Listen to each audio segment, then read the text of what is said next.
Hansi Flick en colère à cause d'une décision prise par les dirigeants du championnat espagnol. Le FC Barcelone a conclu un accord pour renouveler le contrat de Jules Koundé. Et a aussi mis 110 millions d'euros sur la table pour un attaquant évoluant en Première Ligue. Avant de continuer, nous vous demandons de nous aider en vous abonnant, et de donner vos avis sur certaines décisions prises par le club dans les commentaires. Attaquons les nouvelles avec la signature d'Álvaro Pérez. Conscient de la nécessité de consolider son flanc droit, le FC Barcelone s'active pour trouver un renfort adapté aux exigences du club. Les dirigeants scrutent attentivement le marché des transferts afin d'identifier un joueur alliant qualité et accessibilité financière.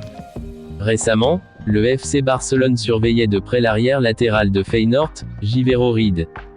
Son coût de transfert ne sera pas élevé, il est capable de jouer des deux côtés et il est jeune. Toutefois, en attendant de conclure une opération majeure, le club adopte une stratégie pragmatique en valorisant les jeunes, issus de sa propre académie. Cette approche a déjà porté ses fruits avec des joueurs comme Marc Casado, Marc Bernal, Pau Cubarsí, Lamine Yamal et Alejandro Balde, qui ont su saisir leur chance en équipe première. Dans cette continuité, le Barça a pris la décision de sécuriser l'avenir d'un de ses jeunes espoirs en prolongeant le contrat d'un élément prometteur du Barça Athletic nommé Álvaro Pérez. L'entraîneur allemand du FC Barcelone, Hansi Flick, a appris depuis le centre d'entraînement la nouvelle date fixée pour son match en retard et a réagi avec colère. Ce lundi matin, le FC Barcelone et l'ensemble des amateurs de football espagnol ont été informés de la nouvelle programmation du match opposant les Blaugrana à Osasuna pour la 27e journée de Liga. Initialement reportée en raison du décès du Dr Minaro, cette rencontre devait être reprogrammée ultérieurement, les deux clubs concernés ayant suggéré une date en fin de saison. Cependant, contre toute attente, l'instance dirigeante du championnat a fixé la confrontation au 27 mars prochain, une décision qui n'a pas manqué de provoquer l'indignation de Hansi Flick. L'entraîneur barcelonais s'attendait à une meilleure prise en compte des contraintes sportives et logistiques, d'autant plus que cette date tombe en plein retour de trêve internationale, un moment toujours délicat pour les équipes comptant de nombreux internationaux. Osasuna aussi refuse de jouer le 27 mars. Le club basque rejoint le Barça et dépose également un recours pour changer la date du match.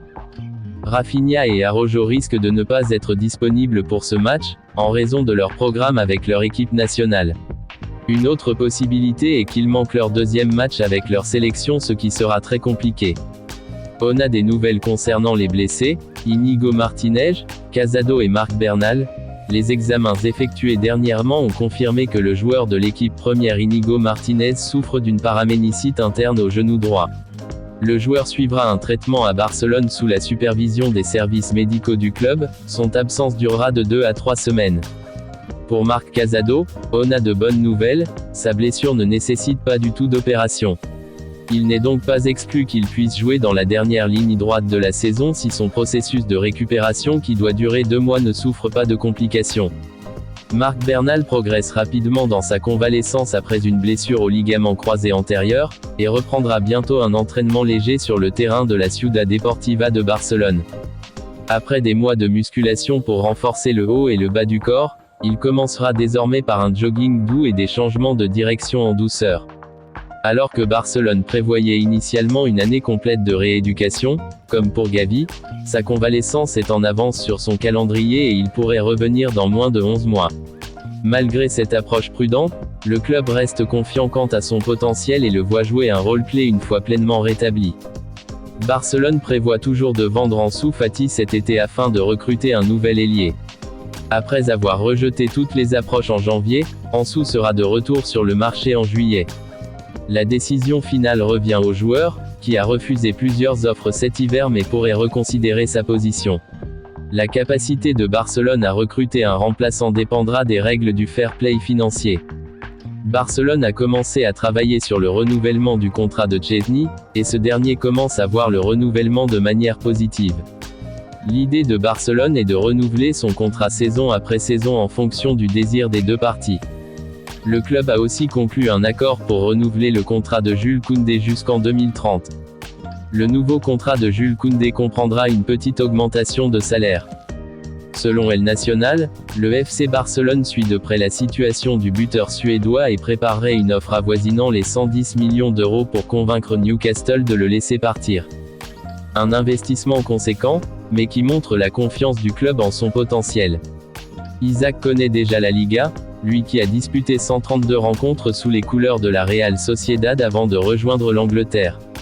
Son expérience du championnat espagnol, combinée à son efficacité devant le but et sa capacité à s'adapter à différents styles de jeu, en fait une cible idéale pour renforcer l'attaque blaugrana. Reste à savoir si le club catalan parviendra à surmonter les éventuels obstacles financiers pour finaliser cette opération ambitieuse. Le directeur sportif de Barcelone, Deco, estime que Luis Diaz est une cible réaliste cet été et qu'il entamera des discussions avec Liverpool à la fin de la saison. Ainsi, Liverpool pourrait être disposé à le laisser partir lors du prochain mercato. D'après les informations de Fichares, les dirigeants des Reds attendraient une offre avoisinant les 70 millions d'euros pour envisager un transfert, une somme qui pourrait attiser la convoitise de plusieurs clubs européens. C'était tout pour les nouvelles du jour, n'oubliez pas de vous abonner et d'activer la cloche pour ne rien rater sur les nouveautés du FC Barcelone. Merci et à très bientôt.